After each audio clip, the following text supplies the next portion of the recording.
I stood in the community center clutching my freshly framed certificate in advanced community management, hands still trembling from the all-nighter I'd pulled finalizing the vendor audit spreadsheet. The fluorescent lights buzzed overhead like a swarm of angry bees, illuminating the beige walls lined with framed photos of past model lawns and perfectly trimmed hedges. 42 residents filled the folding chairs, but I only cared about the woman at the head table. Karen Whitaker, our HOA president for 8 glorious years. She wore her signature pink polo with the embroidered president badge, pearls gleaming like tiny weapons of mass condescension. Lauren Hayes. She cooed into the microphone, her voice syrupy sweet. We are all so proud of your little achievement. A certificate. How nice. She didn't even glance at the thick binder I slid across the table. The one with 4 years of data proving I'd slashed landscaping costs by 40%, renegotiated the pool maintenance contract saving $52,000, and built the digital violation tracking system that kept fines flowing without a single lawsuit. Karen, I said, keeping my tone even, the way I'd rehearsed in the shower every morning for a month. The numbers speak for themselves. Detention fees, violation notices are down 60%. Resident retention is up 40% in a market where people are fleeing HOAs left and right. My routing software for maintenance crews cut overtime by $112,000 in the last 2 quarters alone. I'm asking for a modest stipend adjustment to $85,000. Market rate. Barely. She leaned back, leather chair squeaking theatrically, and gave that half-smile that said I was a child showing off a finger painting instead of the woman who literally kept Willow Creek Estates from collapsing into chaos. We are doing wonderfully, Lauren. The whole board is pulling their weight. Money is tight, you know. Insurance is killing us. Fuel, well, lawnmower fuel is up. Profit from dues is up 22%. I countered, tapping the binder. I wrote the financial report you signed last week. Her hand slammed the table, just loud enough to silence the room, not loud enough to look unladylike. Enough with the spreadsheets, dear. You're obsessed with the math. But you forget the heart of this community. We are a family. We make sacrifices. She put her reading glasses back on and fixed me with those cold blue eyes. You're lucky you even have this role here.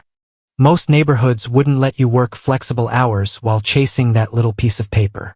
She nodded vaguely at my certificate. We carried you while you played student. Don't come in here demanding a payday just because you printed some charts. Now, I have a tea meeting with the garden club. I sat there a full minute after she swept out in a cloud of vanilla perfume and self-importance. The binder sat untouched. Lucky. I had worked full-time days, studied full-time nights, and personally handled every single complaint from Mrs. Abernathy's offensive garden gnome collection to the Johnsons' illegal basketball hoop. I had saved Willow Creek from 3 separate city code audits, and she called it carrying me. I stood up, picked up my binder, and walked out without slamming the door. I didn't cry. I just went back to my home office and processed 47 violation notices because that's what I did. I was the engine. Engines don't complain. They just burn. 48 hours later, the engine seized. It was an all-residents mandatory assembly on the clubhouse lawn. The grass was mowed to exactly 2.5 inches. My system had enforced that last week. About 150 of us stood in a semicircle, folding chairs creaking, kids chasing each other between the perfectly aligned American flags. Karen stood on a makeshift stage of stacked pallets, beaming like she'd just won the lottery. Big changes. Everyone. She boomed, voice echoing off the vinyl siding of the nearest McMansion. Willow Creek is evolving. We need fresh eyes. Dynamic leadership to take our community relationships to the stratosphere. I stood in the back, arms crossed, leaning against a lamppost. A cold pit formed in my stomach. I knew what was coming, but my brain refused to process the logic. Please join me in welcoming our new Director of Community Standards. Karen swept her arm toward the side entrance. Brittany Whitaker strutted out. 27 years old, fresh from her 5th gap year in Aspen. She had never negotiated a vendor contract. She thought an easement was a type of yoga pose.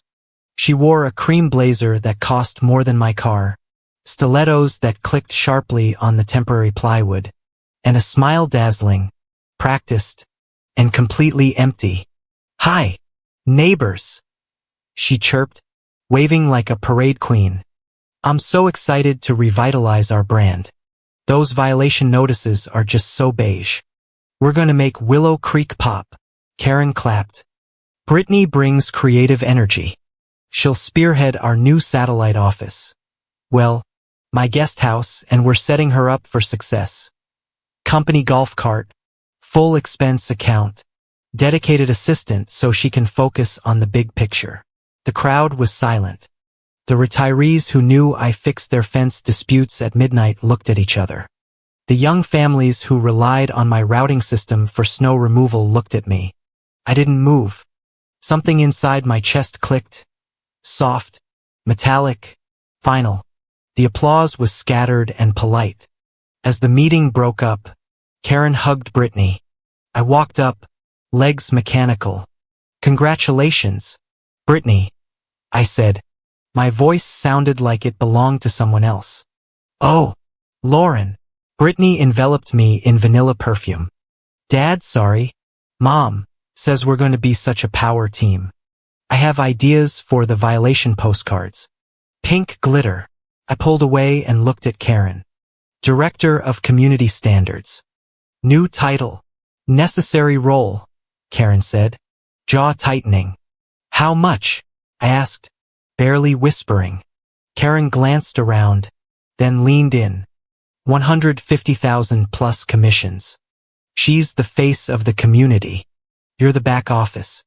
You don't need a golf cart to type notices. "I see," I said. "Don't start with jealousy," Karen snapped, pointing a manicured finger at my chest. "This is your community. You should be happy she's finally settling down. You're the stable one. You can handle the grind. She needs encouragement. That's your job." "Understood," I said. I turned and walked back to my house. The certificate sat on my desk next to the rejected binder. I moved them both aside. I opened my laptop. 42 new violation emails waited. A shipment of mulch was stuck. A resident in Phase 3 needed a quote. A driver had a medical emergency on the mower route. I answered every single one with terrifying clarity. At 6 o'clock, the neighborhood emptied. Karen and Brittany left together for celebratory sushi. They didn't invite me. "Don't stay up too late," Karen called over her shoulder. "Remember to lock the gate." "I will," I said. I waited until the taillights of her Mercedes faded. Then I opened a blank document. "Dear Mrs. Whitaker, please accept this letter as formal notification that I am resigning from my position as unofficial operations coordinator effective 2 weeks from today. Standard notice. Professional. Impeccable." My finger hovered. I minimized it and opened the shared drive. The folder structure was a labyrinth I had built brick by brick. Inside System Core sat the Master Compliance Database V9. It wasn't just a spreadsheet. It was the brain of Willow Creek. Macros for violation calculations based on city code volatility. Proprietary algorithm pairing inspectors with routes to maximize legal hours. Contacts for the 3 guys at the county office who could fast-track permits when Karen's aesthetic improvements got flagged. If this file broke, enforcement would revert to manual clipboards and calculators. They'd have to police 200 homes using guesswork. I stared at the screen, blue light reflecting in my eyes. If I left, they'd lose me. Staffing problem.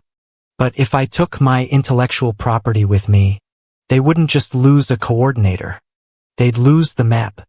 I reached into my purse and pulled out a USB drive. "You want me to lock the gate, Karen?" I whispered to the empty room. "I'll lock everything." The drive home that night was quiet. Not peaceful quiet, but the suffocating vacuum kind. No radio. Just the sound of my tires on the asphalt reminding me I was actually moving. My mind drifted backward to the beginning, when I still believed merit mattered in Willow Creek Estates. I was 22 when I officially started helping. I didn't begin with a title. I began at 4 a.m. in the dead of winter, standing on the curb with a clipboard and hands so cold I couldn't feel the pen. Karen had told me, "You have to know what the little people do." It sounded wise then. So I bought steel-toed boots and a safety vest that smelled like the previous owner's cigarettes. I learned how to measure grass to the exact quarter-inch. I learned the difference between a bonded contractor and a cheap one the hard way, cleaning up the mess when a subcontractor dropped an entire pallet of pavers off a lift gate. One specific morning, 6 months in, I was covered in hydraulic fluid because a mower hose burst and I was the only one small enough to crawl underneath. My hair matted with grease, fingernails black. Karen walked by escorting a potential new resident. She stopped, pointed at me, her dedicated volunteer, and beamed. "That is the Willow Creek spirit. We get our hands dirty." The new resident looked impressed. Karen looked proud, and I felt a surge of warmth. I thought I was earning stripes. I thought I was paying admission for a future seat at the table. Later in the break room, the clubhouse kitchen, Karen handed me a bottle of water and squeezed my shoulder. "You're doing good work, Lauren. Keep this up. Another few years and you'll be running operations." Equity in the community spirit. This whole neighborhood, it's for all of us, but you're the one earning it. Equity. Operations. The words were vague enough to be deniable, specific enough to keep me hungry. The timeline was always next quarter, or after the market stabilizes, or once we land that big landscaping bid. I chased that horizon for 8 years. Then there was Brittany. If I was the foundation buried in dirt holding up the weight, Brittany was the weather vane, shiny, spinning in the wind, completely decorative. While I audited fuel logs for the mower fleet, Brittany was finding herself. That was the family euphemism for quitting things. She dropped out of college 3 times, moved to LA to become an influencer, came back 4 months later because the industry was toxic, tried a luxury candle business that consisted of buying $5,000 of wax that melted into one giant blob in the garage during a heat wave. When Brittany quit, her mother would sigh, "Oh, the poor thing. Her spirit is too big for 9 to 5. She needs time to heal." When I worked 21 days straight without a break during peak violation season, Karen would say, "Well, you're so strong, Lauren. We Donovans, Whitakers are workhorses. You can handle it." It wasn't a compliment. It was an exemption clause. They didn't worry about me because they didn't think about me. My stability gave them the luxury of ignoring my needs. The contrast wasn't emotional. It was mathematical. My 16th birthday, I got the family's old Honda with 180,000 miles and AC that blew hot air. I was thrilled. Paid for my own gas and insurance from filing papers after school. 2 years later, Brittany turned 16. I came home from college to find a brand new white Jeep Wrangler with a red bow. "It's for safety," Karen explained. "Brittany isn't as good a driver as you, Lauren. She needs something sturdy." Brittany crashed it 3 months later. They bought her another one. Same with money. Every month I wrote a check for my student loans because the community budget is tight. I paid $350 a month for 10 years. Meanwhile, Brittany's rent was a recurring line item categorized under miscellaneous consulting. I found it reconciling the books. Asked Karen. Brittany is in a bind. Her roommate bailed. We're just helping until her influencer career takes off. Don't be petty, Lauren. It's community money. Family money when Brittany needed a loft. Company money when I needed a raise to fix my car. I swallowed the bitterness. Told myself I was the reliable one. One day the math would matter. One day they'd see I was the asset and she was the liability. As the years ground on, reliability started to feel like a target. I became the fixer. If a driver got a ticket for mowing too close to a mailbox at 2 a.m., my phone rang.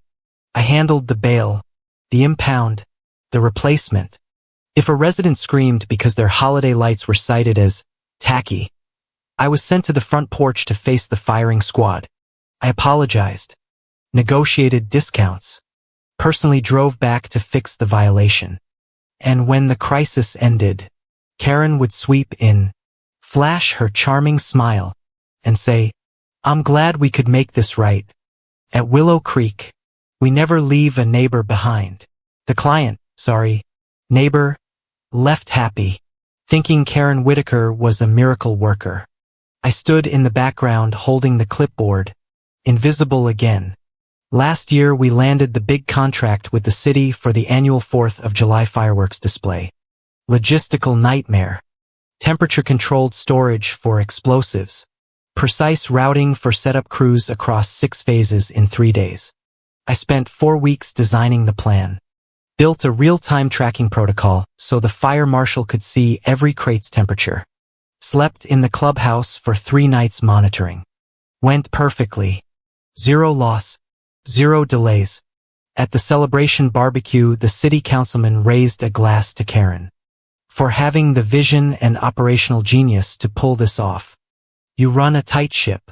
I waited for her to point at me. She stood up, buttoned her blazer, raised her glass. "Thank you. It's all about experience. You can't teach instincts." She didn't look at me, didn't mention my name. I sat sipping water and felt the cold realization. It wasn't that she forgot. She genuinely believed her leadership, barking orders and taking long lunches, was the magic. She thought my systems, my sleepless nights, were just the automatic functions of the machine she owned. She didn't see me as the architect. She saw me as a light switch. Brittany, on the other hand, was the artwork on the wall. Bright, bubbly, projecting the image of success Karen wanted the world to see. She was the Whitaker Karen wanted to be. Carefree, rich, stylish. I was the Whitaker she actually was. Tired, anxious, grinding gears to keep the illusion moving. That night, after the certificate snub, the question finally formed. If I stop working, stop fixing, stop earning, if I stop being useful, am I still valued? Brittany could set money on fire and they'd call it a learning experience. If I made a rounding error, I disappointed the community. They loved Brittany for her being. They loved me for my doing. And after 30 years I was too tired to do anymore. I pressed send on the resignation letter.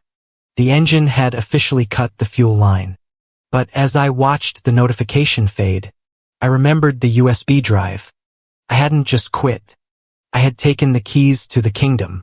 And tomorrow, when the sun came up, Karen Whitaker was going to try to start her perfect little machine. And for the first time in her life, the engine wouldn't turn over. To understand why I walked away, you have to understand what I built. Willow Creek wasn't a model community when I took over compliance. It was a panic attack with a welcome sign. Before my systems, enforcement ran on what Karen called instincts and what I called gambling. Every morning was a roll of the dice. Residents showing up to the wrong curb for trash day. Expensive holiday decorations vanishing because someone forgot to log them on a clipboard missing since 2015. The day that broke me was 3 years ago. We were handling logistics for the big 4th of July setup. The city needed 40 custom lighting trusses delivered by 6 a.m. The trucks arrived at 8. 2 were empty. The warehouse manager, Karen's golf buddy Rick, had felt like the other 2 were loaded because he saw them parked by the bay. He never checked inside. We paid $40,000 in penalty fees. Lost the contract forever. Karen laughed it off. You win some, you lose some. I stopped laughing. I started coding. I spent 6 months becoming the most hated person in the neighborhood because I took away their freedom to be sloppy. I bought a thermal label printer and 3,000 rolls of high durability tags. Spent every weekend crawling over trusses, beakers, cables, road cases, tagged everything worth more than $50, created a digital twin of the entire community on a server in my spare bedroom, forced every inspector and maintenance crew to carry a scanner. If it doesn't beep, it doesn't leave. They called me the scan Nazi behind my back. Karen told me I was being too rigid, killing the flow. The flow is costing us 12% of our annual dues in lost gear, I told her. I didn't stop at inventory. I killed the whiteboard for routing. Implemented dynamic software usually reserved for cities 10 times our size. Entered every variable manually: truck height, weight limits, inspector hours, traffic patterns, fuel prices. Assigned crews based on skill and fatigue, not who raised their hand first. Results were violent. Lost equipment costs dropped to near zero. No more penalty fees because the software flagged delays 4 hours early. Insurance premiums dropped 18% because I instituted mandatory digital pre-trip checklists. We started winning contracts we had no business touching: the city fireworks display, a 3-year deal worth $2 million, solely because I could show the fire marshal a real-time audit trail of every item in our custody. Your chain of custody is tighter than the city's, the inspector told me. I brought the contract to Karen, put it on her desk. This covers the software, the scanners, and my stipend for the next 10 years. She smiled, signed it, and bought herself a new set of golf clubs. The next week my title remained volunteer coordinator. My stipend went up by a 3% cost of living adjustment. No bonus. No profit sharing. We're reinvesting in the community, she said. I knew reinvesting meant paying off Brittany's credit cards. I just worked harder. That was when I decided to get the certificate. If I wanted to be taken seriously, I needed credentials Karen couldn't argue with. For 2 years my life was caffeine and diesel fumes. Work 10-hour shift managing 30 crew members. Then at 6 p.m. Open textbooks. Studied linear programming and statistical analysis while the cleaning crew vacuumed around my feet. Wrote my thesis on last-mile optimization in high-volatility community logistics. Laptop balanced on the steering wheel of a standby mower at 2 a.m. My body sent signals I was redlining. Tremor in my left hand. Stomach a knot of acid. Lost 15 pounds I didn't have. One Tuesday in November, peak violation season, I'd been awake 36 hours coordinating a blizzard crisis. Walking across the clubhouse lawn, the world tilted. Concrete rushed up. Vision white at edges. Grabbed a lamppost. Cold steel digging into my palm. Knees buckled.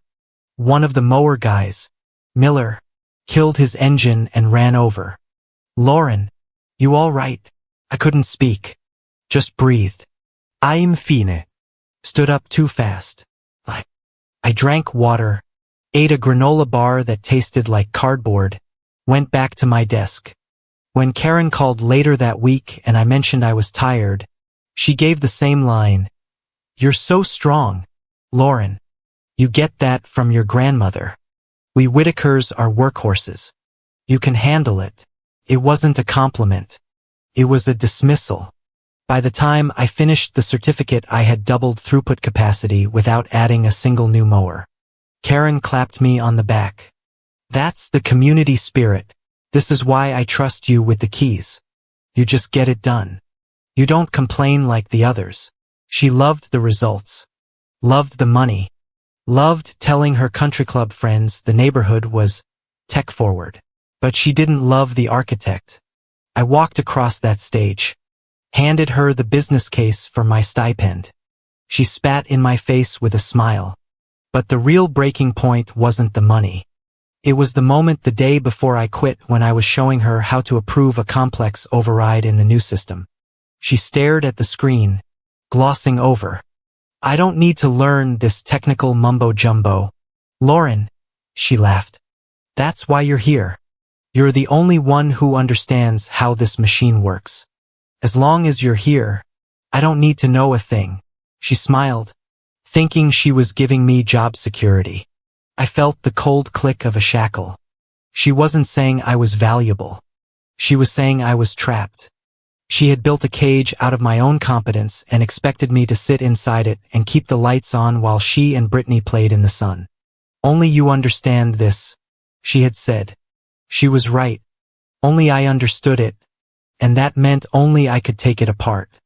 I didn't storm into her office the morning after the snub. Emotion is the enemy of leverage. So I waited exactly 3 weeks. Watched the daily reports. Waited for a week where numbers were perfect green across the board. 0 late notices. Maintenance costs under budget. Resident satisfaction at 99%. I wanted the backdrop of undeniable success. On a Tuesday morning, when the neighborhood hummed with the organized rhythm I had conducted, I sent a calendar invite. Subject: operational review and stipend adjustment. Walked into her office at 10 a.m. She was in a good mood, flipping through a brochure for a new yacht she'd been eyeing. "Morning, Lauren. Everything quiet on the streets." "The streets are perfect, Karen. That's why I'm here." I sat down, placed a single sheet of paper in front of her, an executive brief. She didn't read binders. "I want to discuss my future at Willow Creek. I have just completed my advanced certificate. I have absorbed the role of operations coordinator for 4 years without the title. Managed finances, fleet, personnel." I pointed to the paper. "This is market analysis. Median stipend for my position with my experience is $135,000. I'm currently at $45,000. That's roughly $17 an hour for a standard 40-hour week. But I average 72 hours. Actual hourly closer to 12. The mower crews make 20. I'm proposing adjustment to $110,000, still 20% below market, and a defined bonus tied to net savings I directly influenced by cutting overhead 15%. She closed the yacht brochure, took a sip of coffee. Eyes flickered over the paper for less than a second. Amused. "You've been busy with your calculator," she said, tone dry. "Calculators are my tools," I replied. "You're looking at this all wrong, Lauren.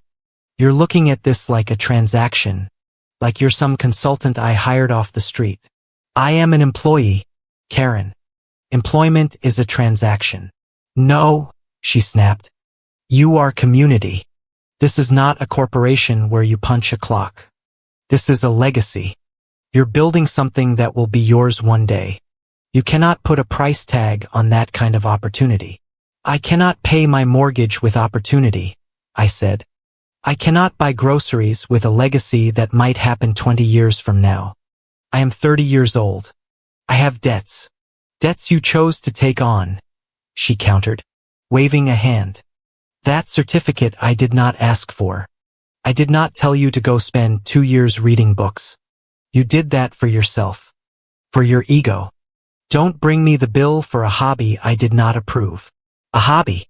She called the science that kept her neighborhood from collapsing a hobby. "That certificate is the reason we passed the city audit last month," I said steadily. "The reason I knew how to restructure the landscaping contracts when fuel spiked. It is not a hobby. It is an asset and you are using it for free." She stood up, walked to the window overlooking the perfectly mowed lawns. "You are acting like an outsider, Lauren. You come in here with your charts and demands, talking about market rates. You sound like one of those headhunters who try to poach our crews." She turned, face red. "You think you are so special because you went to school? You think that makes you better than me? I built this place with charm and sweat. I did not need a piece of paper. I never said I was better. I said I am valuable and I am tired. I am burnt out. I need to know there is a future here that reflects my contribution. I cannot keep working 70 hours a week for $12 an hour. It is not sustainable." She laughed. A short, sharp bark. "Sustainable? You millennials and your burnout. You sit in air conditioning. You want to see burnout? Go talk to the guys mowing in the heat. That is work. You are just managing." She sat down, opened her email, signaling the meeting was over. I am not giving you a raise. We are putting money back into the community. If you need money, cut back on your lifestyle. Move into a cheaper place. Sell that fancy laptop. I sat frozen. My lifestyle. I lived in a modest townhouse I paid for myself. Drove a 10-year-old car. Hadn't taken a vacation in 4 years. Is that your final answer? I asked. She looked at me over the monitor, ice cold. Let me give you some advice. You think you are a hot commodity because of that certificate, but out there in the real world you are nobody. A 30-year-old woman with no experience outside her neighborhood. No one is going to hire you. No one is going to pay you 6 figures to run a spreadsheet. He leaned forward. You are here because I allow you to be here. If you are not happy with my generosity, go ahead. Go out there and try. See what the market thinks of you. It wasn't advice.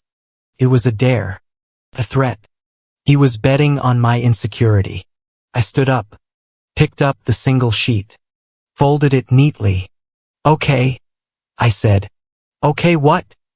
She asked, already looking back at her screen. Okay, I repeated. I understand the position. Good. Now close the door on your way out. I have real work to do.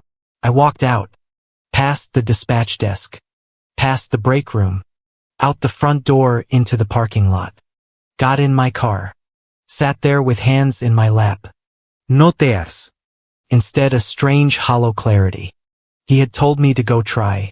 He had told me my value was 0. He was wrong. 2 days passed. I went to work. I did my job. Silent. Efficient. The machine she wanted. Then on Friday afternoon at 4 a notification popped up. Email from Karen to the entire neighborhood. Subject: exciting updates. Leadership team expansion. I knew with sickening instinct this was her answer. Her retaliation. I had dared to ask for my worth. Now she would show me exactly where I stood. The email was a summon. All residents mandatory assembly. Clubhouse lawn. 3 p.m. At 2:55 the machinery fell silent. Mowers stopped. Beep of reversing golf carts ceased. Roll-up doors lowered. Silence unnatural in a community that ran on noise. I joined the rest of the crew, about 150 of us standing in the main lawn. I stood next to Sarah, my lead inspector, and Miller, the yard foreman. Miller wiped grease off his hands with a red shop rag. Annoyed. This better be quick. I have 3 mowers inbound that need turning by 5. Just listen and smile, I said quietly. Karen walked out onto the lawn. She had set up a microphone and portable speaker, the kind for backyard barbecues. It gave her voice a tiny hollow quality. Team, she tapped the mic. Can you hear me? Good. I gathered you all here because Willow Creek is hitting a milestone. We are growing. Evolving. With growth comes the need for new vision. The retirees shifted weight. They were here for bingo, not speeches. We have mastered the logistics, she said, waving vaguely in my direction without looking at me. We mow lawns. We do it well. But mowing lawns is yesterday's game. Tomorrow is about experience. It's about the feeling our residents get when they choose Willow Creek. I felt a muscle in my jaw jump. Residents didn't want an experience. They wanted their grass mowed without fines for being half an inch off. They wanted boring, predictable reliability. To lead this charge, Karen beamed, I am thrilled to announce our new Director of Community Standards. She is going to bring fresh, dynamic energy to our front-facing operations. Please welcome Brittany Whitaker. The side door opened. Brittany walked out. If the setting wasn't so grim, it would have been comical.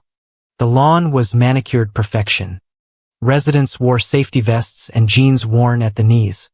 Brittany wore a white blazer that had never seen dust and 3-inch stiletto heels. Click, click, click. Every eye tracked her. Miller looked down at her feet, then at the OSHA safety line painted on the walkway, then at me.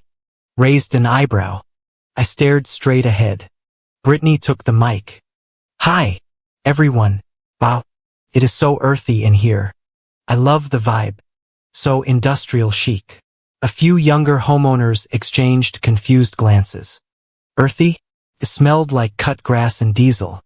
I'm so excited to jump in, she continued, gesturing wildly.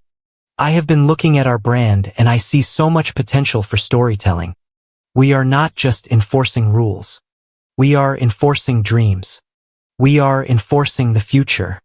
I want to create synergy between our standards and our lifestyle. Synergy. Storytelling. Lifestyle. She was speaking a language that meant nothing to people who worried about way stations and DOT inspections for the mower fleet. These were people who cared about the weight of the fine, not the story of the fine. I will be setting up meetings with all the team leads soon to brainstorm how we can elevate our visual identity, she finished. Let's make Willow Creek pop. Pause. Karen started clapping. The residents followed. A polite, confused ripple that died quickly. All right, back to work, Karen shouted, thinking this was a morale booster. As the crowd dispersed, murmurs started. They didn't hate Brittany. They just didn't respect her. They viewed her as a mascot Karen had bought. Something shiny that would probably break in a month. But they looked at me with pity. I turned to go back to my desk, but Karen caught my arm. She was smiling, high on adrenaline. Great kickoff, right? She has got a spark. Lauren, you have to admit it. She is wearing high heels on a lawn. Karen, I said, that is an insurance liability. Karen rolled her eyes. Always the safety monitor. Lighten up. She is not carrying boxes. She is carrying the image. We were standing near the loading dock, just out of earshot. You really gave her the package? I asked. We discussed this, Karen said, smile fading. I need to hear you say it, because I need to understand the logic. You told me 3 days ago the community was too cash poor to bring me to market rate. You told me 110,000 was impossible. Karen sighed, checking her watch. But you just hired a director of community standards at 150,000, plus the golf cart, plus the expense account, plus the assistant. That is $250,000 in new overhead. Where did that money come from? She stepped closer, voice dropping to a hiss.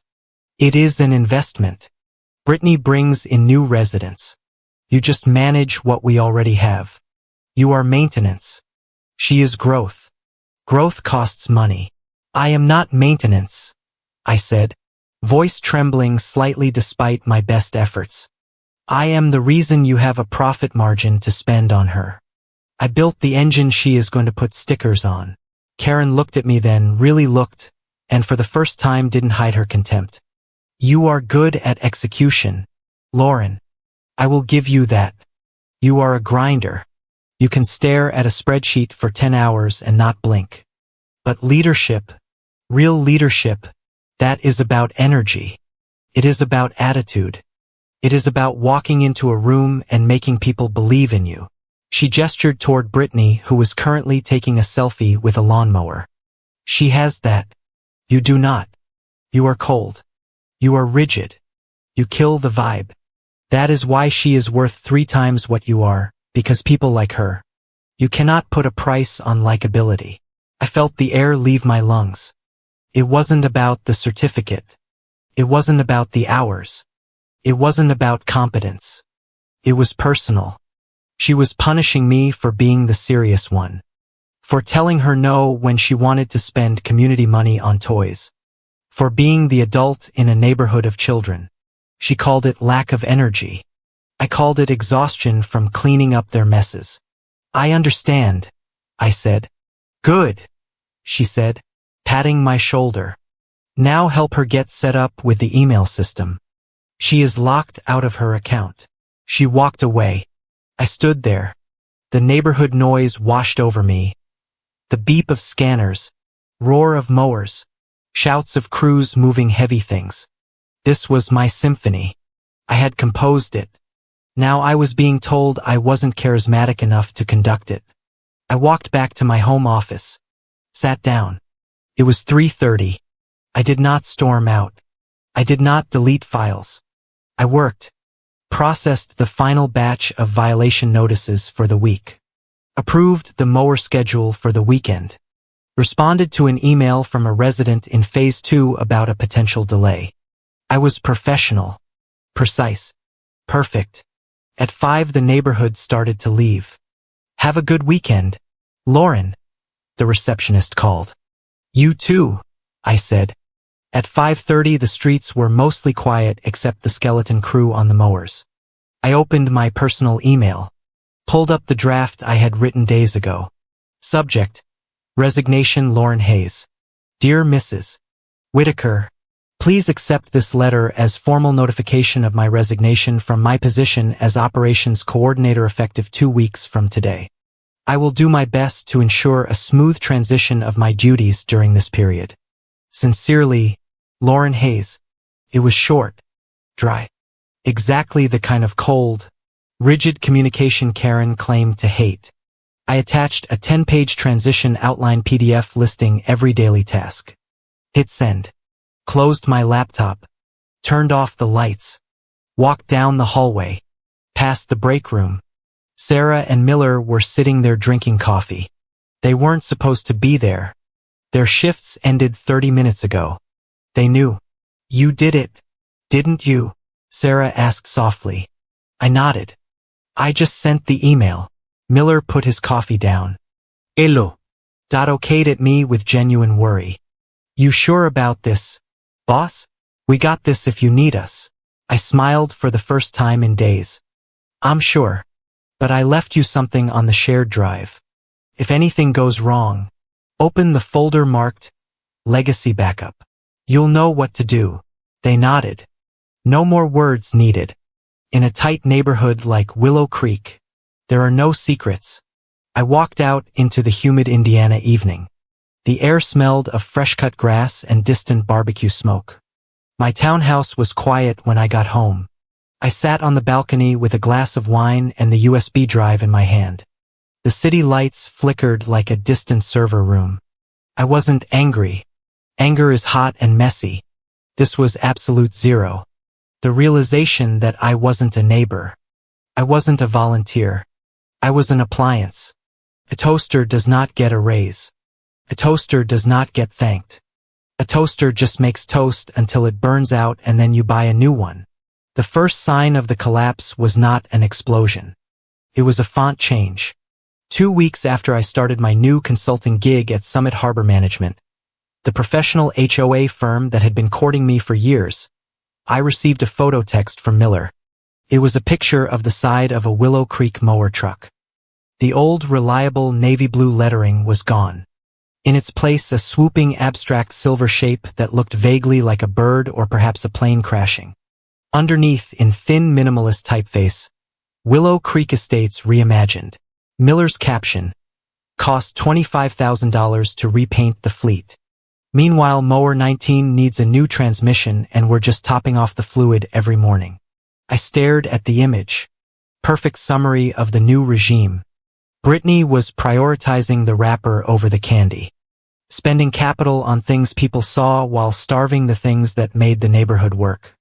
From my vantage point in Chicago, I watched the dominoes fall. I didn't need spies. I just watched the market. It started with streamlining. Brittany's favorite word. She decided the rigorous inventory checks I had implemented, the scan-in, scan-out protocol requiring every item verified before it left the shed, were friction points. We need to be agile, she reportedly told the crew. We trust our people. We don't need to police them with scanners every 5 minutes. So the scanners were shelved. Barcodes I had spent months applying started peeling off. Nobody replaced them. The shed went back to the honor system. In HOA logistics, the honor system is just a fancy term for lost equipment. Within 3 weeks, the error rate spiked. A crate of fireworks meant for the 4th of July ended up in a shed in Cleveland. A pallet of holiday lights was marked shipped but found 3 days later behind a dumpster. Brittany didn't see systemic failures. She saw isolated incidents. Bad luck. Negative energy from the staff. I heard about the positivity meeting from Sarah. Brittany gathered the inspectors and crews in the break room. Printed colorful posters with slogans like, "Solutions, not problems," and "Manifest your mowing." "We are hearing a lot of 'we can't' lately," Brittany told them, pacing in her designer heels. "When a resident asks for a delivery window, we don't say we can't make that. We say let's make it happen. We need to be a yes neighborhood." Miller raised his hand. "We're saying we can't because the crews are maxing out legal hours. Brittany, if we push them, we violate DOT regulations. We get fined or someone falls asleep at the wheel." Brittany sighed, a sound of profound disappointment. "That is a very limiting mindset, Miller. We need to be creative with the logs. We need to be flexible. Creative with the logs. That is federal fraud." Because I had severed my personal guarantee on the community credit line the day I resigned, cash flow became a stranglehold. The bank froze the revolving credit just as my lawyer Jessica predicted. Karen had to scramble to put up personal assets, likely the house or her new yacht, to get the fuel cards turned back on, but liquidity was gone. Vendors smelled blood. The mower repair shop that used to give net 30 now demanded payment on delivery. Temp agencies supplying extra labor for big jobs started refusing bodies until past invoices cleared. So Brittany stopped doing maintenance. If the mower starts, it runs became the unwritten rule. Oil changes skipped. Tire rotations ignored. The fleet I had kept pristine began to groan. Then came the crown jewel. The annual global 4th of July fireworks spectacular. The contract I had won 3 years ago that paid the bills for the entire third quarter. Massive high-stakes operation involving transport of multi-million-dollar pyrotechnics to the main stage in downtown Indianapolis. The client, the city, was demanding. White glove service. Climate-controlled transport. Set up window razor thin. I knew this contract inside and out. Knew you needed 4 crews, not 2. Knew you needed air ride suspension trucks, not standard springs or vibration would misalign the fuses. Knew you needed to stage trucks in the marshalling yard at 3 a.m. to beat the union queue. Brittany didn't know any of this, and because she had alienated Miller and Sarah, they stopped trying to tell her. She saw the contract value, $200,000, and a chance to prove she was a rainmaker. She double-booked the fleet to maximize revenue. Scheduled the fireworks job on the same weekend as a massive pop-up influencer festival for a fashion brand. A cool client she had courted on Instagram. Promised both full attention. Promised both the A-team. There was only one A-team. On the Friday before the event, the cracks turned into a canyon. I was in my glass-walled office at Summit Harbor overlooking the Chicago skyline when my phone rang. It was the logistics manager for the city fireworks. He didn't know I had left. Had my personal number from years of working together. "Lauren, where the hell are the trucks?" he shouted. "The marshalling yard opened 40 minutes ago. Our slot is vanishing. If we miss the dock time, the union stewards will push us to the back. We'll miss the opening pyro display." I felt a phantom panic, a reflex to jump up and fix it. Then I remembered whose circus this was. "I'm sorry, David. I don't work for Willow Creek anymore. You need to call their main dispatch line." Silence. Heavy, terrified silence. "You left. Oh my God. That explains why the woman on the phone told me to trust the universe when I asked for a GPS ETA. I hung up but couldn't look away. Pulled up the industry forums on my second monitor. News travels faster than light in HOA logistics. Threads already starting. User indie rigging. Anyone else at the convention center seeing the disaster at Bay 4? Willow Creek truck just showed up with a blown radiator leaking coolant all over the loading ramp. Hazmat team shutting down the lane. User expo manager. It gets worse. They open the back. No straps. The load shifted. I heard the crash from the mezzanine. No straps. Brittany had probably told them straps were overkill or took too long. The disaster unfolded in real time. Because Brittany prioritized the influencer festival, she sent the best trucks and most experienced crews there. Sent the older trucks with skipped maintenance to the fireworks. Staffed with temp labor because regular crews were double booked. The truck with the blown radiator was just the beginning. 2 hours later, a second truck arrived carrying the custom lighting truss for the main stage. When the crew opened the doors, the truss wasn't there. It was sitting in a shed in Ohio. The honor system inventory check had failed. The driver grabbed the wrong pallet, a pallet of generic pipe and drape instead of the custom aluminum grid. The city had a stage that cost $500,000 to design and no lights. The penalty clauses in the fireworks contract were savage. I knew because I had negotiated them. For every hour of delay, $5,000. If the stage wasn't ready by opening, full cost of contract plus damages. By noon, damage estimated at $50,000. By 2 p.m., the city legal team sent a breach notice. Then Karen arrived. I heard this part from Miller later that night. Miller had been on scene driving one of the few functional trucks trying to salvage what he could. Karen rolled up in her Mercedes wearing a suit, looking like a stateswoman surveying a minor inconvenience. She walked onto the loading dock, stepping over the puddle of coolant being soaked up with kitty litter. "All right, everyone, calm down," she shouted, flashing her famous smile. "We are going to sort this out. Minor hiccups. Let's just get the gear inside, shall we?" The city VP of operations was purple with rage. "Minor hiccup? My pyrotechnics are recalibrated because your driver hit a pothole in a truck with bad shocks. My lighting rig is in another state and your director won't answer her phone." Karen looked around. "Where is Brittany?" Brittany wasn't there. She was at the influencer festival taking photos for Instagram. "I will handle this," Karen said, puffing out her chest. "I am taking command.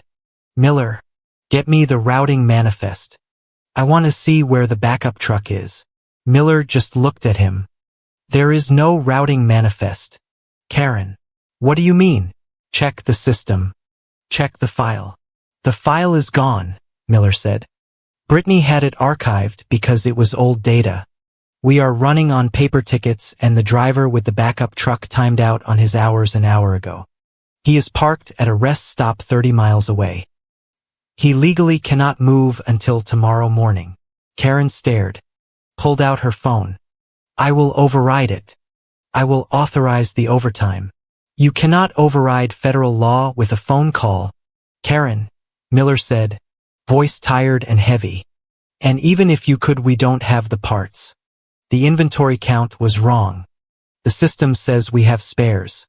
The shelf is empty." Karen stood there surrounded by the chaos of the loading dock.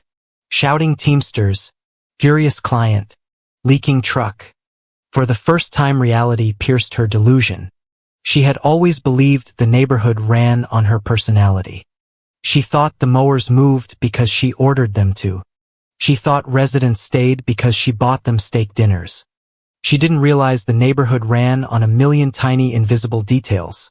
The maintenance schedules, the routing logic, the inventory audits, the compliance checks. She didn't realize those details were a language she didn't speak. She turned to the city VP. "Jim, look, we go way back. Let me make a call." "Don't call anyone," Jim said, voice icy. "Get your junk off my dock. We are hiring Summit Harbor to bring in emergency gear. And Karen, you will be hearing from our lawyers about the equipment damage." Karen watched as the Summit Harbor trucks, my new trucks, started rolling into the adjacent bay. Clean, on time, professional. She looked for someone to blame, looked for someone to fix it, looked for me. But I wasn't there. I was 200 miles away reviewing a successful quarterly report while Karen stood in the wreckage of her own arrogance, holding a set of keys to a machine that had stopped working the moment I walked out the door. The phone call came on a Tuesday evening 3 days after the fireworks disaster. I was sitting on the balcony of my new Chicago apartment watching city lights flicker like a distant server room. I had a glass of wine and a spreadsheet open on my lap. But I wasn't working. I was just breathing. When the screen lit up with the name Karen, I didn't feel the old spike of adrenaline. I didn't feel the urge to answer immediately. I just stared. Let it ring 4 times before I slid my thumb across the glass. "Hello, Karen," I said. There was a pause. She wasn't used to being called by her first name. It was a small boundary, a brick in the wall I was building. "Lauren," she said. Her voice sounded ragged, like she had been shouting for hours and was now running on fumes. "We need to talk." I'm listening. "The fireworks situation, it's a mess," she admitted. It was the closest she had ever come to an apology, though she didn't actually say the word. "The lawyers are all over us. The insurance company is threatening to drop coverage because of the negligence claim on the strapping. We are bleeding." "I heard," I said calmly. "It sounds expensive." "It is not just money," Karen snapped, patience fraying instantly. "It is the reputation. It is the legacy. Look, I am willing to overlook the way you left. I am willing to put it behind us. We need you back. Just for a few months. Just to steady the ship until we get through this quarterly crisis." I took a sip of wine. "Overlook the way I left." She was still framing this as my transgression, as if my resignation was a teenage tantrum rather than a strategic exit from a burning building. "I have a job, Karen," I said. "A full-time job. I am the regional director for Summit Harbor. I cannot just come back." "Take a leave of absence," she demanded. "Tell them you have a family emergency, because you do. This is your community, Lauren. We are drowning here. I can offer consulting services," I said. I had prepared for this moment. Switched into business mode. "But the terms will be different. I am not coming back as an employee. I will come back as an external crisis management consultant." "Fine. Fine. Whatever you want to call it," Karen said dismissively. "Just get down here tomorrow. We need to discuss the rate and the scope first," I said. "Rate?" Karen laughed, a dry, incredulous sound. "Lauren, stop playing games. You come in, you fix the routing, you talk to the vendors. We will put you back on payroll at your old stipend plus say 10%. That is generous considering the circumstances." I nearly dropped my glass. My old stipend was $45,000. You want me to fix $1 million liability for $22 an hour? "It is temporary," Karen shouted. "Here are my terms." I cut over her. My voice was ice. "My consulting rate is $250 an hour, minimum retainer of 20 hours a week, paid up front, and I need a signed contract stating that I have full operational autonomy. That means I have the authority to override anyone on the ground, including Brittany." Silence. Heavy, suffocating silence. "You want to charge your own neighborhood president $250 an hour?" Karen whispered. "After everything I gave you, I put a roof over your head. I gave you your first role. And now, when I'm on my knees, you want to send me a bill." "I am charging the market rate for a specialist," I said. "Actually, I am giving you a discount. Summit Harbor bills my time out to clients at $400 an hour." "This is community," Karen roared. The sound distorted the speaker on my phone.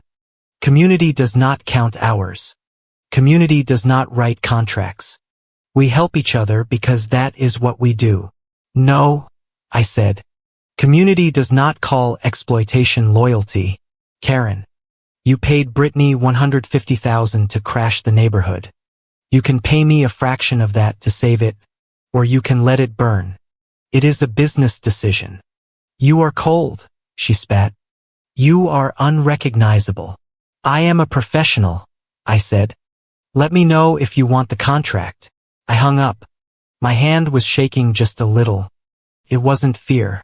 It was the aftershock of cutting a cord that had been wrapped around my neck for 30 years. 10 minutes later, the phone rang again. "Mom, this was the second wave. The good cop. The guilt." "Lauren." Her voice was wet. She had been crying. "Oh, Lauren, why are you doing this to Karen? She is sitting at the kitchen table holding her head. She looks so old. Honey, I am scared she is going to have a heart attack." I closed my eyes. This was the weapon they always used. Karen's health. Karen's stress. As if her blood pressure was my responsibility to manage. "I am sorry she is stressed," I said gently. "But she created this situation. She hired Brittany. She ignored the safety protocols. Brittany is just a girl," my mother pleaded. "She made a mistake. She is trying so hard.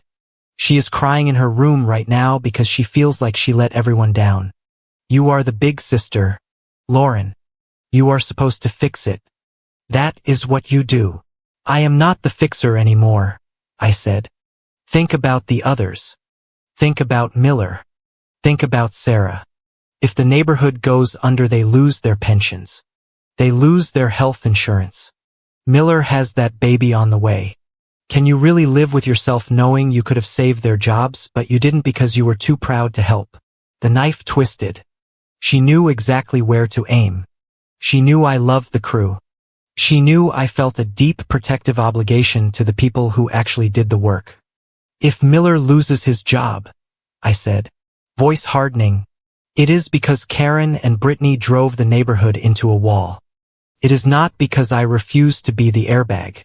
They are adults, Mom. They made decisions. Now they have to pay the price for them." "I don't know who you are anymore," she sobbed. "Money has changed you." "Money hasn't changed me," I said. "It just gave me the ability to say no." I hung up again, turned off my phone, sat in the dark for a long time listening to the city. I felt like a villain. That is the insidious thing about toxic neighborhoods. They train you to believe that protecting yourself is an act of aggression. 2 days later, Karen emailed me. Subject: meeting request. "Lauren, let's meet halfway. There is a coffee shop in Merrillville Thursday at 10. I want to discuss a formal arrangement." I drove to Merrillville. Neutral ground. An hour from Chicago and an hour from the neighborhood. Karen was sitting in a booth when I arrived. She looked terrible. Skin gray. Eyes sunken. Wearing a suit but collar unbuttoned. Tie loose. Looked like a woman who hadn't slept in a week. For a second my heart broke. She was my president. I wanted to hug her. I wanted to tell her I would come back and fix the routing and call the insurance company and make the bad noise go away. But then I saw the folder on the table. I sat down. Didn't order coffee. "I drew this up," Karen said, sliding a document toward me. "It is a letter of intent. It outlines a new role for you. Senior Vice President of Operations." I opened the folder. The title was there. Senior Vice President. The stipend was there. $120,000. Close to what I had asked for initially, though still below my current pay at Summit Harbor. But I skipped the numbers. Looked for the reporting structure. Found it on page 2, paragraph 3. The Senior Vice President of Operations will oversee logistical execution and fleet maintenance. This role will work in tandem with the strategic vision of the community and will report to the Director of Community Standards for all client-facing prioritization and brand alignment. I stared at the sentence. Report to the Director of Community Standards. Report to Brittany. They still didn't get it, even now with the ship taking on water, with the lawsuits piling up, with the vendors revolting. They were still trying to protect the hierarchy. They wanted my brain, but they wanted Brittany to hold the leash. They wanted me to do the work, but they wanted Brittany to have the final say on prioritization, which meant she could still double book trucks if she thought it was good for the brand. I closed the folder. No. Karen looked stunned. What? Did you read the title? It is VP. Lauren. It is what you wanted. I read the reporting line, I said. You want me to report to Brittany? It is a dotted line, Karen argued. It is just for coordination. She handles the residents. You handle the trucks. You have to be on the same page. She is the face of the community, Lauren. You cannot undermine her. She is incompetent. Karen, I said. I said it loudly enough that the barista looked over. She is the reason you are in this mess. And you want me to ask her permission to do my job? You want me to let a 27-year-old influencer decide which trucks are safe to drive? She is learning. Karen slammed her hand on the table. Why are you so jealous of her? I am not jealous, I said, standing up. I am terrified of her. She is dangerous and you are enabling her. I pushed the folder back across the table. I offered you a consulting deal.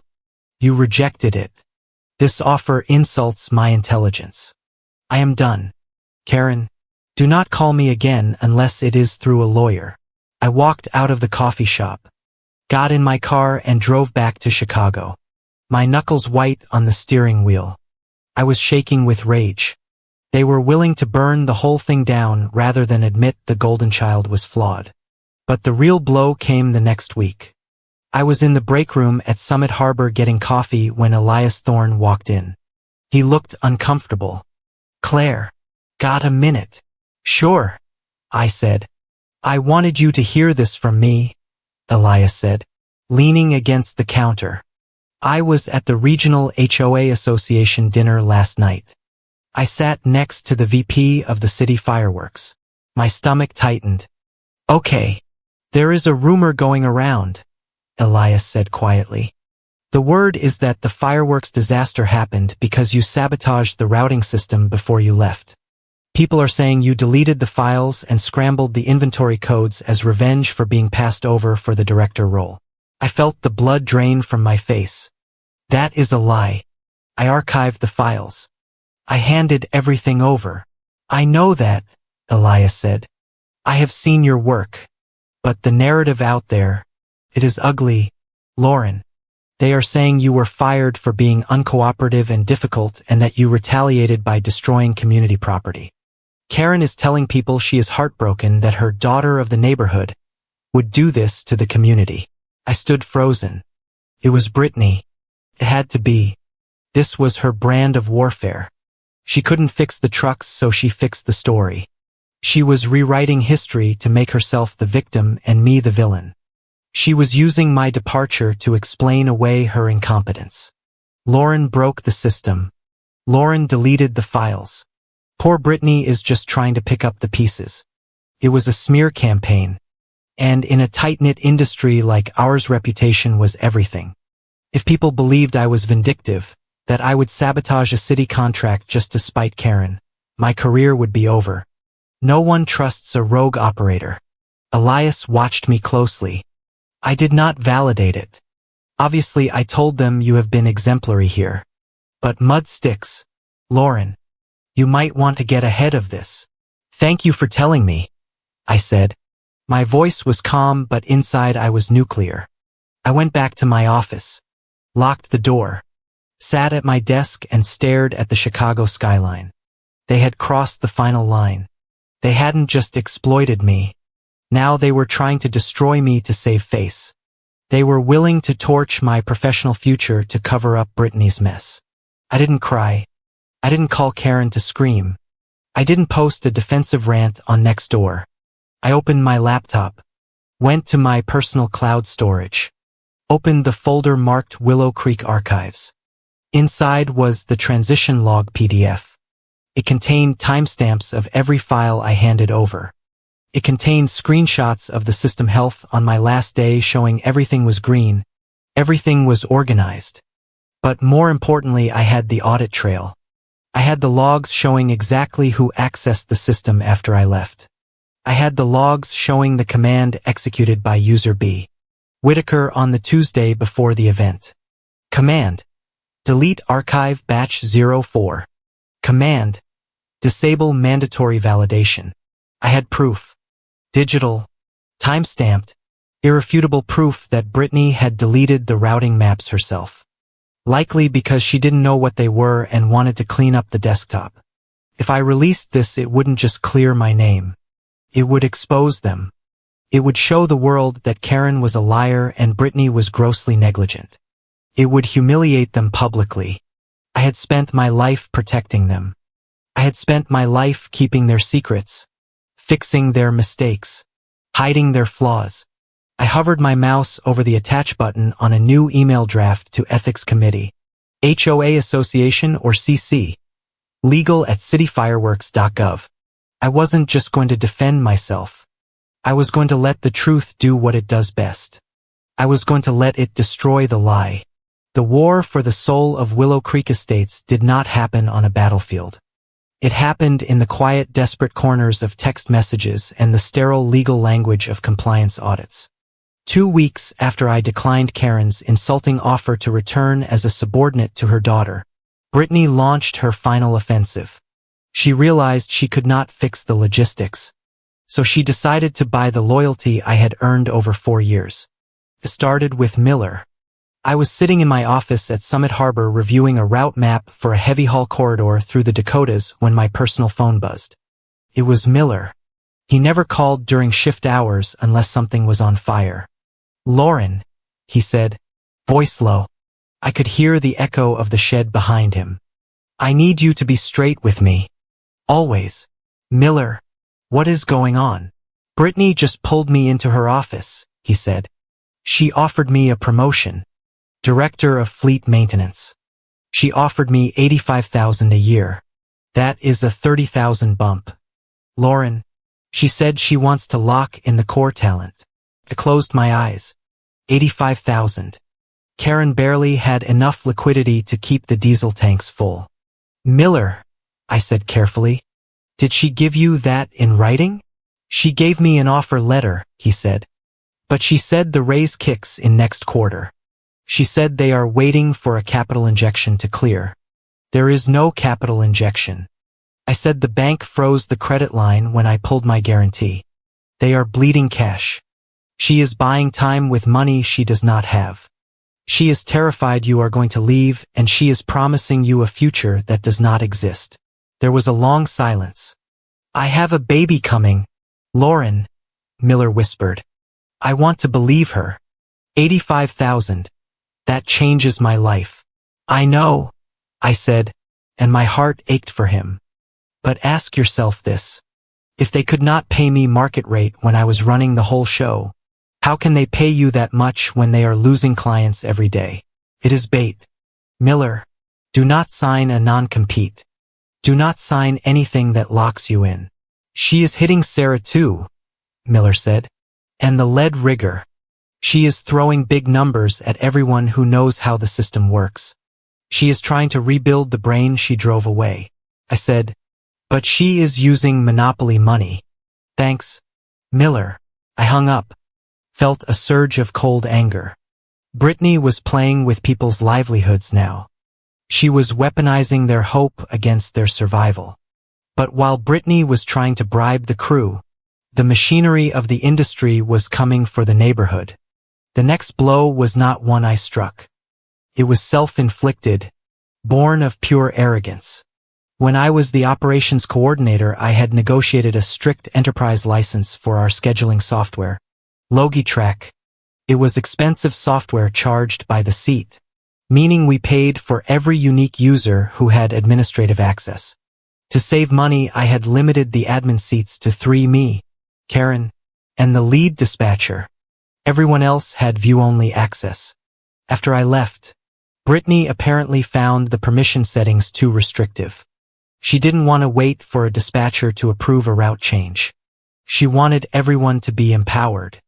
So she went into the admin panel using Karen's password, since she didn't have her own, and granted administrative rights to 15 different users.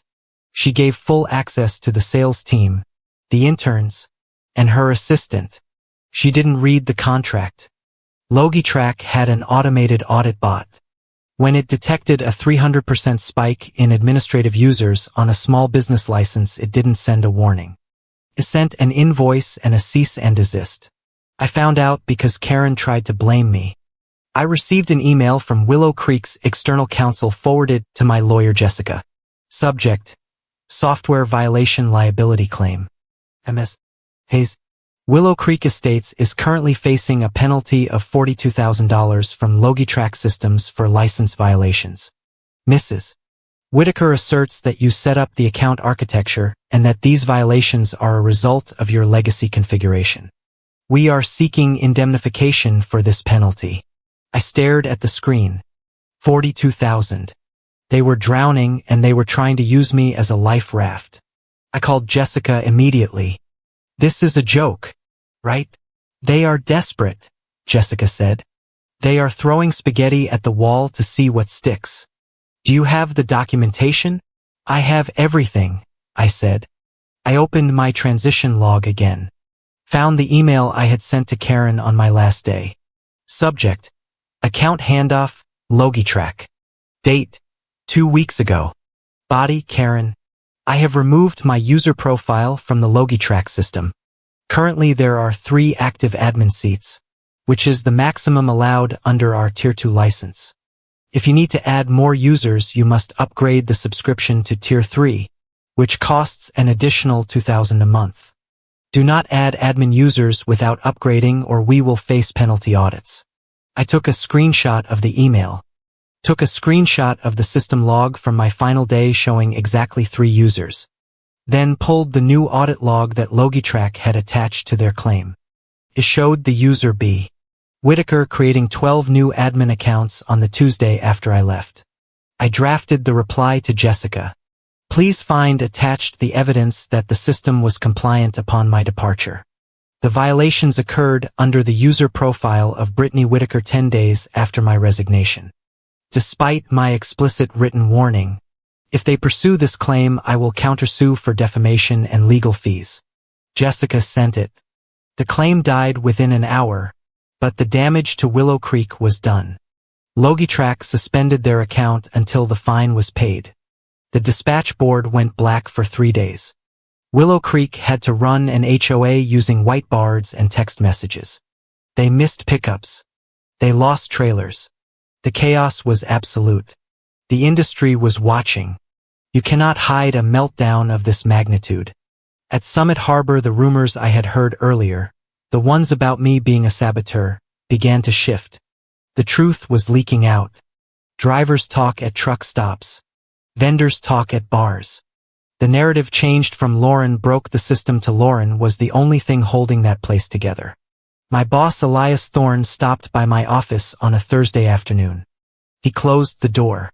You have been getting calls, he said. It wasn't a question. A few, I admitted. Old clients. Vendors. They are asking if I'm coming back and I tell them I am happy where I am, I said. I tell them the truth. I am not involved. Elias nodded. He walked over to the window and looked out at the rail yards below. We have been monitoring the situation at Willow Creek, he said. They have lost 3 major contracts in the last month. The fireworks are gone. The automotive expo is gone. Now the software audit. Their credit rating has been downgraded to junk status. He turned to look at me. His expression was serious, devoid of the usual corporate pleasantries. We are thinking about making a move, Lauren. My stomach tightened. A move. Acquisition, Elias said. Distressed asset purchase. We do not care about the brand. The Willow Creek name is toxic right now. But we want the assets. They have 40 mowers. They have a lease on a shed in a prime location near the port. And they have a crew of inspectors who are some of the best in the business, inspectors trained by you. I sat very still. Summit Harbor wanted to eat Willow Creek. Why are you telling me this? I asked. Because if we buy them, Elias said, we are not keeping the management. Karen is out. Brittany is out. We are buying the hardware and the labor, and we need someone to lead the integration. We need someone who knows the fleet, knows the crew, and knows where the bodies are buried. He paused, letting the weight of the offer settle. We want you to run the acquisition, Lauren. We want you to go in there, evaluate the assets, decide who stays and who goes, and absorb it into Summit Harbor. I felt a rush of vertigo. It was the ultimate victory. I wouldn't just be returning. I would be returning as the conqueror. I would walk into that building not as a neighbor but as the representative of the entity that owned them. I could save Miller. I could save Sarah. I could give them the stability and benefits of a major corporation. But to do it, I would have to sit across the table from Karen and sign the paper that erased her life's work. I would have to be the one to tell her that her empire was being sold for parts. I need time to think, I said. Take the weekend, Elias said. But do not take too long. The bank is circling. If we do not buy them, they go to auction. And if they go to auction, your people, Miller, Sarah, they lose everything. He left the office. I sat there for a long time. The conflict was a physical pain in my chest. Part of me, the part that was still the little girl wanting approval, wanted to run away. I didn't want to be the executioner. I didn't want to see the look in Karen's eyes when she realized I was the one holding the pen. But the other part of me, the woman who had been exploited, diminished, and smeared, knew that this was the only way to save the things that actually mattered. The people, the work. If I said no, Willow Creek would die a messy death. The mowers would be repossessed. The staff would be fired with no severance. Karen would be left with nothing but debt. If I said yes, I could control the landing. It would be a crash landing, but I could save the passengers. My phone buzzed. It was a text from Karen. I stared at it. Usually her texts were demands or accusations. This one was different. It was short. It was devoid of capitalization, which for Karen meant she was typing with one hand, likely holding a drink with the other. Bail me out, please. I can't fix this. Then a second message bubbled up. Buffett just called. They are pulling the loan. I need you, Lauren. But I'm also afraid you are right. I'm also afraid you are right. She wasn't admitting I was right about the stipend or the software or Brittany. She was admitting I was right about her, that she wasn't the genius, that she wasn't the leader, that without me she was just a woman standing in an empty shed shouting at mowers that wouldn't move. I looked at the Summit Harbor logo on my wall. I picked up my phone. I didn't reply to Karen. I called Elias. Drop the papers, I said. I will lead the integration. Good, Elias said. We will set the meeting for Monday. One condition, I said. I walk in first before the lawyers. I want 10 minutes with the current owners alone. Done, Elias said. I hung up. I was going back, but I wasn't going back to save the neighborhood. I was going back to bury it so that something healthy could grow in its place. I walked to the window and looked out at the city. I felt a strange cold resolve. The neighbor was gone. The victim was gone. The CEO had just arrived. I parked my car in the spot marked visitor. It was the same spot where Brittany's golf cart used to sit, the spot that had symbolized the beginning of the end. Now my sedan sat there, not as a symbol of status but as an instrument of business. I checked my reflection in the rearview mirror. I was wearing a navy suit, tailored and sharp, no safety vest, no gristans. I took a breath, inhaling the recycled air of the climate control, and stepped out into the humid Indiana afternoon. The smell hit me instantly. Fresh-cut grass, dust, and ozone. It was the scent of my 20s. It was the smell of sacrifice. But today it didn't smell like home. It smelled like an asset to be evaluated. I met Elias Thorne and the Summit Harbor legal team at the front entrance. Elias nodded to me. He handed me a thick folder. Ready, I said. We didn't use the employee entrance. We walked through the front glass doors. The one Brittany had insisted on frosting with a decorative pattern that was already peeling at the corners. The receptionist, a new girl I didn't recognize, looked up in panic at the phalanx of suits marching toward the conference room. She reached for the phone, presumably to warn Karen, but we were already past her. I opened the door to the conference room without knocking. Karen and Brittany were already there. They were sitting on the far side of the mahogany table. A table I remembered polishing myself before resident meetings because we couldn't afford a cleaning service. Karen looked smaller. That was the first thing I noticed. The bluster, the broad-shouldered arrogance that had filled rooms for 3 decades had deflated. She was hunched over a stack of bank notices, her tie askew. Brittany sat next to her. She was wearing sunglasses indoors, likely to hide swollen eyes. When she saw me, she stiffened, her posture shifting from defeat to defensive aggression. "What is she doing here?" Brittany hissed, looking at Elias. "We are negotiating with Summit Harbor." "Not her." I walked to the head of the table and pulled out the chair. I sat down, placing the folder in front of me.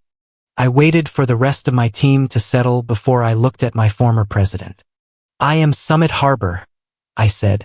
My voice was calm, devoid of the tremor that used to plague me in this room.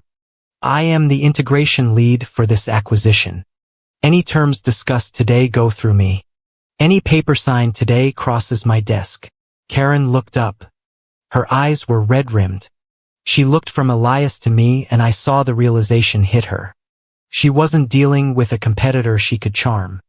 She was dealing with the architect of her own machine returning to salvage the parts. "Lauren," Karen said, her voice raspy. "You came back. I am here to close the deal." "Karen," I corrected her. "We have 45 minutes before the bank's foreclosure deadline at 5. Let's not waste time." Elias slid the purchase agreement across the table. It was heavy. It landed with a thud that echoed in the silence. "The offer is simple," I began, opening my copy.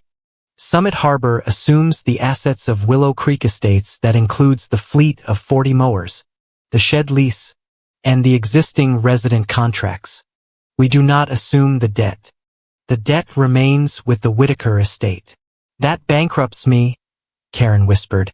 "If you do not take the debt, the bank takes the house. They take the yacht. They take everything," I said. "The purchase price for the assets is $2 million. That should cover the outstanding lien on the fuel credit line and the penalties from the fireworks. It leaves you with 0, but it keeps you out of bankruptcy court. It is a clean break." Brittany slammed her hand on the table. "This is robbery," she shouted.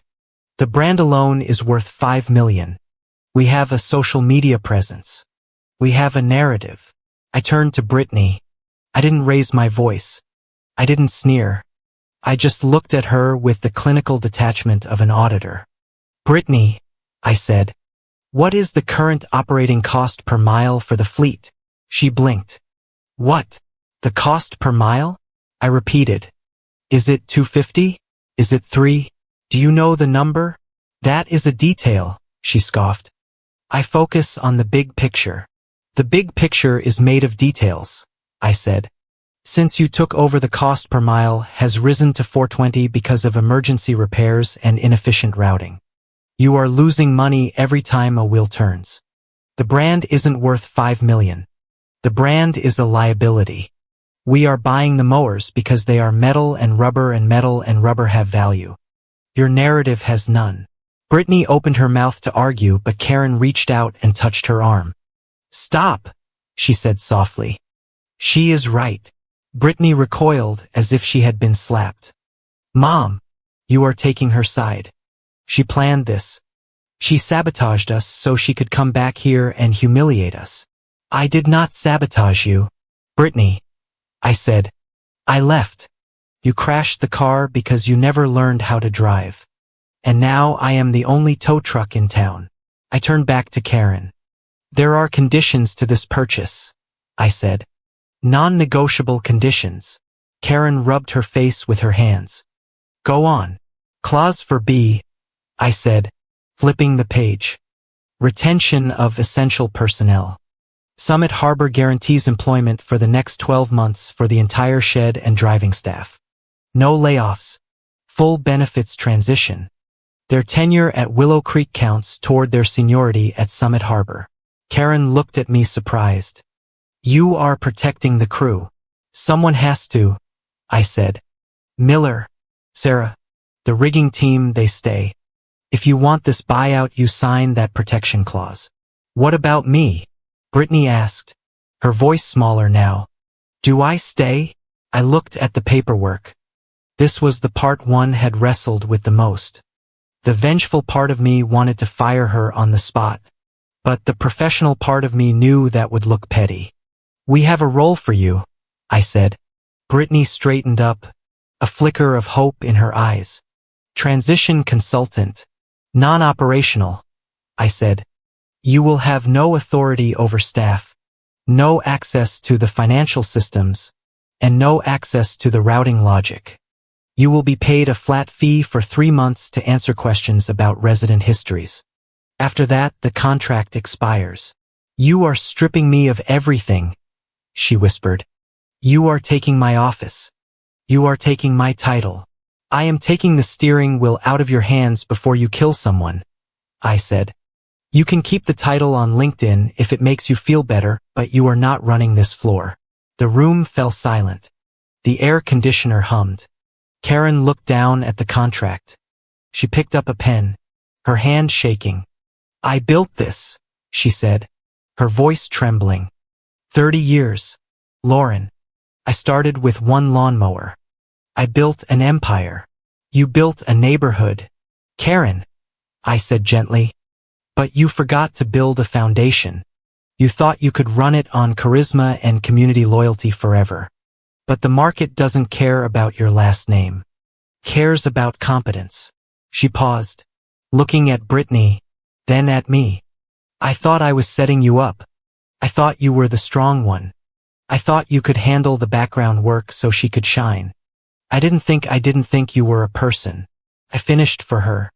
"You thought I was a utility, and when the utility stopped working you realized you didn't know how to keep the lights on." Karen closed her eyes. She let out a long, shuddering breath. "If I sign this," she said, "it is over. The Whitaker name is off the building." "The name comes down," I confirmed. "But Miller keeps his house. Sarah keeps her health insurance. And you walk away without a bankruptcy filing on your record. It is a mercy, Karen." She looked at me. For the first time in my life, I didn't see the judgmental president or the demanding boss. I saw a tired, defeated woman who finally recognized that the neighbor she had undervalued was the only reason she was sitting in a chair and not a courtroom. She nodded slowly. "Where do I sign?" I pointed to the line at the bottom of the page. She signed. The scratching of the pen was the loudest sound in the world. Then she pushed the papers back to me. "It is yours," she said. I signed my name below hers. Lauren Hayes, Integration Lead, Summit Harbor. I closed the folder. "Funds will be wired to the escrow account by morning," Elias said, standing up. "Thank you, Mrs. Whitaker." Karen didn't stand up. She just sat there staring at the table. Brittany was crying silently behind her sunglasses. I stood up. I didn't feel triumphant. I didn't feel a surge of joy. I just felt light. The weight of their expectations, their drama, their chaos, it was all gone. "I will be on the floor," I said. "I have to brief the team." I walked out of the conference room. I didn't look back. I walked out onto the shed floor. It was shift change. The main bay doors were open, letting in the late afternoon sun. The dust motes danced in the light. Miller was there by the mower charging station. Sarah was standing next to him holding a clipboard. They looked terrified. They knew the meeting was happening. They were waiting for the axe to fall. When they saw me, they froze. I walked over to them. The sound of my heels on the concrete was steady, confident. "Lauren?" Miller asked, his voice tight. "Are we done?" I stopped in front of them. I looked at the crew that had been my real family for 4 years. "Willow Creek is done," I said. Miller's shoulders slumped. Sarah put a hand to her mouth. "But you are not," I continued. "Summit Harbor has acquired the fleet. I am leading the transition. I just signed the clause that guarantees every single job in this building. No laughs. Your tenure carries over. And Miller, your raise, the real one, the one that fits the market budget, is in the new payroll system effective Monday." Miller stared at me. His eyes welled up. He dropped his shop rag. "You came back," he whispered. "You actually came back for us." "I told you," I said, a small smile touching my lips. "I root for the mowers. I don't leave cargo behind." Sarah grabbed me in a hug that nearly knocked the wind out of me. It wasn't a corporate hug. It was a desperate, grateful embrace. "Thank you," she sobbed into my shoulder. "Thank you. Thank you." I held her for a moment, looking over her shoulder at the office window. I saw Karen standing there, looking down at us. She was watching the crew hug me. She was watching the loyalty she had demanded but never earned being freely given to the neighbor she had pushed away. She raised her hand and touched the glass. A ghost of a wave. I didn't wave back. I nodded once. A closing of the book. I pulled away from Sarah. "All right," I said, my voice returning to its professional cadence. "Dry your eyes. We have a transition to execute. Miller, I want a full inventory of the fleet by tomorrow noon. Sarah, I need you to pull the driver logs for the last 30 days. We are going to scrub this operation until it shines. We do it right. We do it by the book." "Yes, boss," Miller shouted, grinning. "Copy that, boss," Sarah said, wiping her face.